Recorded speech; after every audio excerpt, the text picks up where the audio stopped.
testing their thinking than just sort of collecting homework and grading it.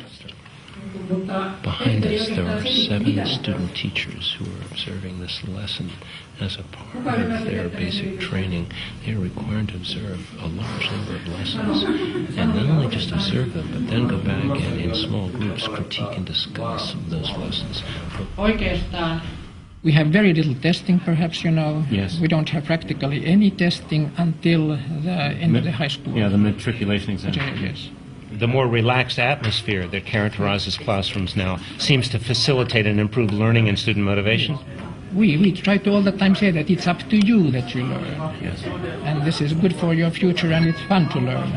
So what did students have to do? You wanted them to understand this theorem. You I just wanted them to explained it. discover the theorem. To discover it. Ah. Discover the theorem. Well, that's a really important distinction, isn't it? Yes. The emphasis is not so much on mechanical performance, but on using math in concrete situations and sort of understanding the math. Our school system is very much oriented toward this kind of understanding and reading, and also some problem solving and this kind of things. Teachers have always been revered in Finland. In the villages, they were the wise elders that people went to for advice and so on.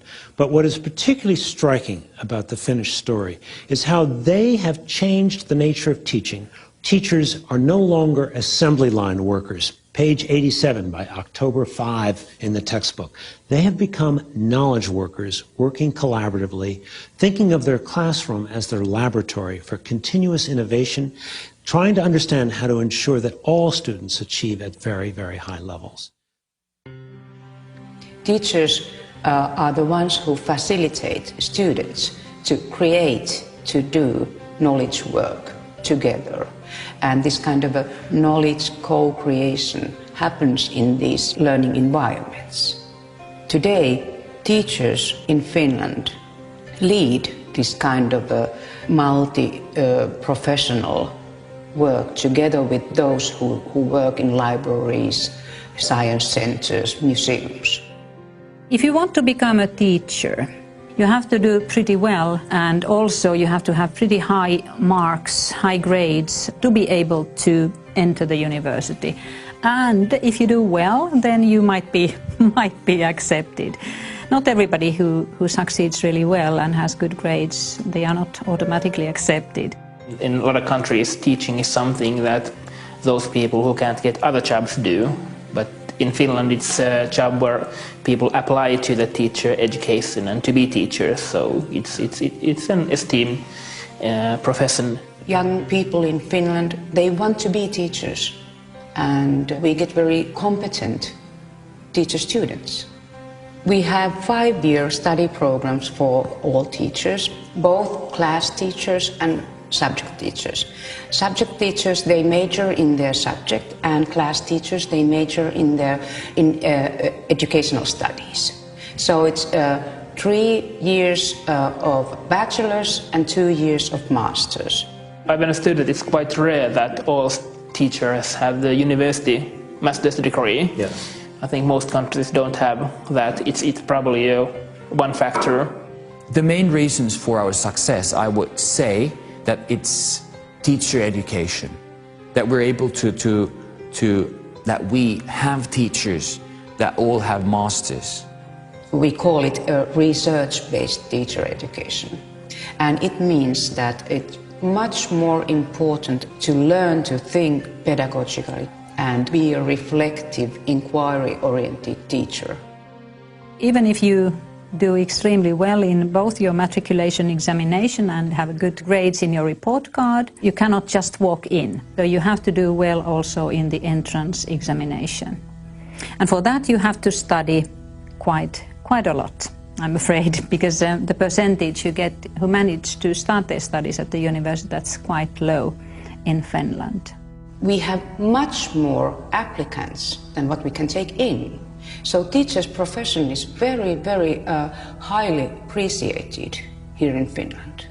This year there were 1,600 applicants, and we could take in only 10% of those people. But if you manage to get into the university, so you start your subject studies, They have to have a degree in these subjects that they teach. They have lessons, they have tutorials, they have small group discussions at the university. Then they sit down with the supervising teacher, and then we actually start planning the lesson or lessons.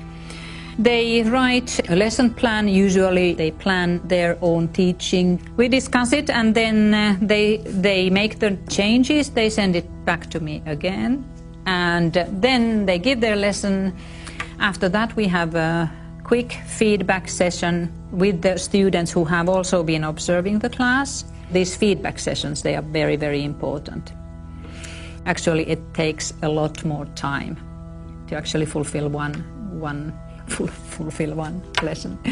So it means that the students we get in, they are very motivated and they are very, very well educated when they come in. So they are very high quality students.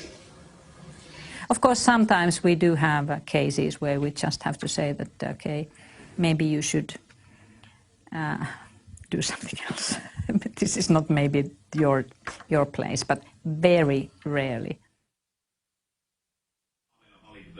Ovat ihan virkamiehiä, jotka on nimitetty virkaansa.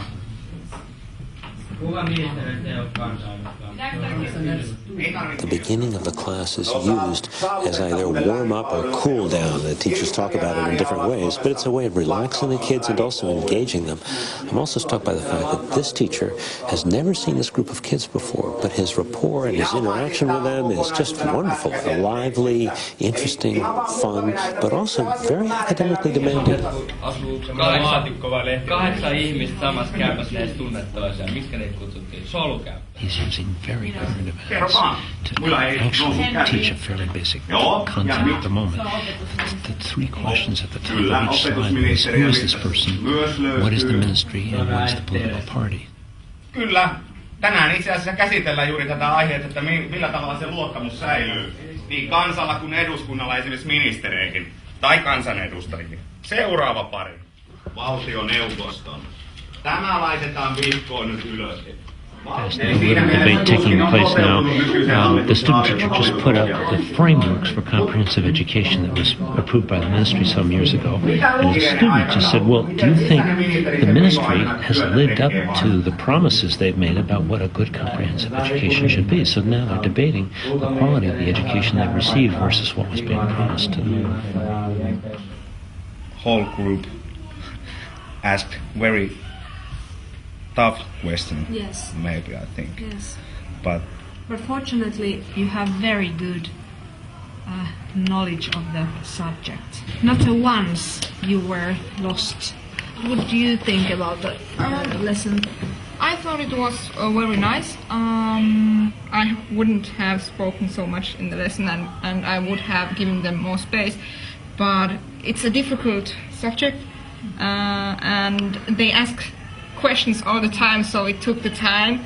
The challenge for any of us as teachers is what Ted Sizer said, which he said, less is more. Yeah. Doing less, going in greater depth. Yeah. Again, maybe too much talk from me, and I like to have a little bit more activity for students. Yes. I understand also your problem that you have had so much to teach that it's very difficult to cut. They observe our classes in multi-subject groups. So all those who are considering coming to the teaching practice follow lessons given by us. We just teach. We do our everyday work, and they follow us. So you're really modeling the behavior, or behavior being of transparency, right? You're having whole groups of kids, future teachers, come in and watch you teach. It's true. And in part, which, as I hear you say this, you're saying that this is the norm. That the norm is we're going to watch each other teach all the time. Is that a fair summary? The stage is open for everybody. You could drop into any classroom here and watch. And it's also encouraged before they start teaching themselves. So we have these observation sessions ongoing all the time. And they're told what to be looking for? The questions that we have designed for that purpose they're quite simple. what did you see? It could be one question. What would you have done differently? What are your thoughts about some points? 3 very simple questions, because we realized these 3 simple questions might, in a way, lead their concentration to the content.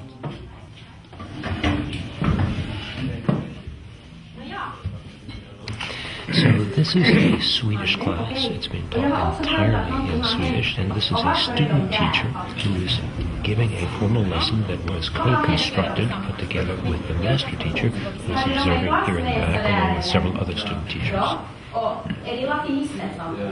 The teacher trainer has sent me the lesson plan by email on Sunday, and I have been commenting on her plan and ideas through email correspondence.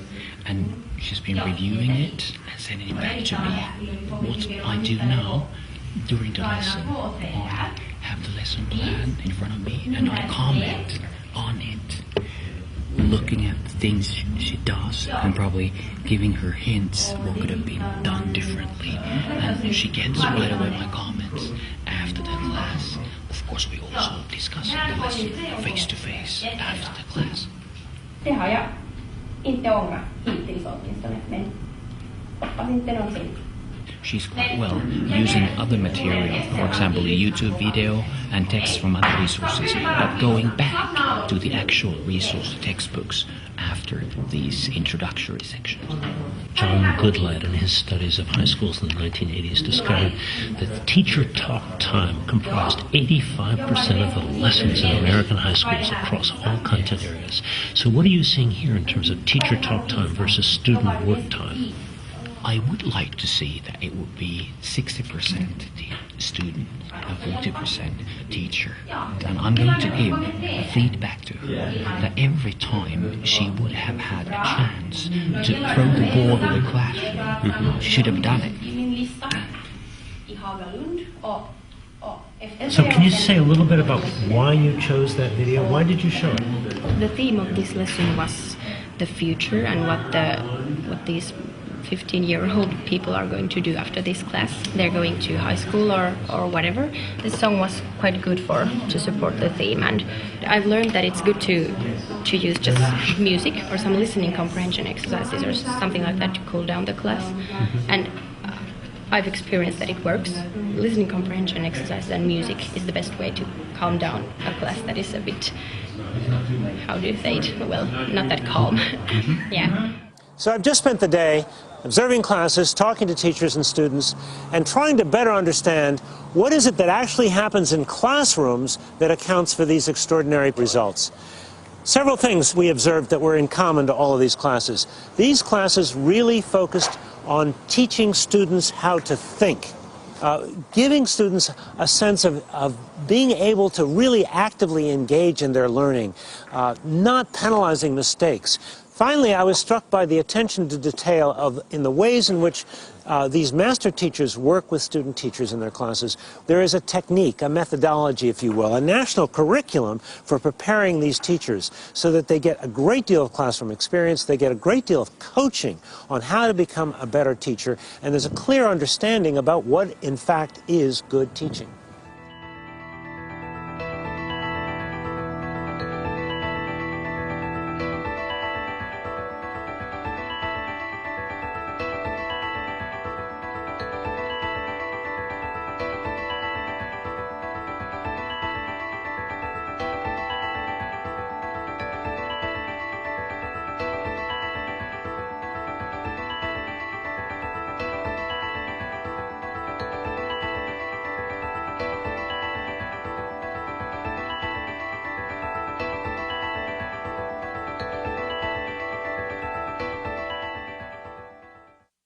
In Finland we have got a high living standard, and almost everybody can travel and have houses, and it's enough. It was very satisfied for me to hear from my daughter that she doesn't want anything more.